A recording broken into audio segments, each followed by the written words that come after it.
সুপ্রভাত বন্ধুরা, সকালের কাজ সেরে লিলির সাথে খেলে নিই। তারপর রাজদার বাড়ির জন্য বেরিয়ে পড়ি। রাজদার বাড়ি এসে কাজের ব্যাপারে গল্প করতে থাকি, তখনই শরৎদা এসে উপস্থিত হলো। তারপর আমরা বেরিয়ে পড়ি ভিডিও বানানোর জন্য। আসার সাথে সাথে রাজদা পালিয়ে যাচ্ছিল। কেন শুনুন আপনারা।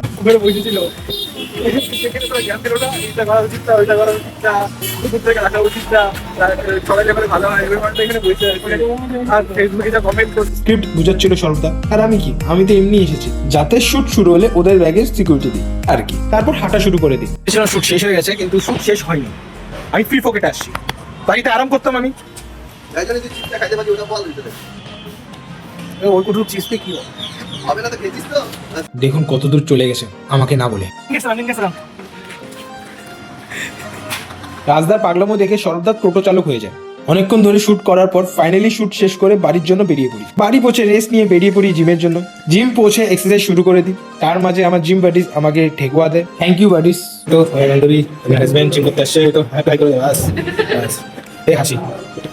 একটা এক্সারসাইজ সে আধা ঘন্টা ধরে বোঝানো হচ্ছে, তাও বোঝে না। জিম শেষ করে ওকে বাই বলে বেরিয়ে পড়ি বাড়ির জন্য।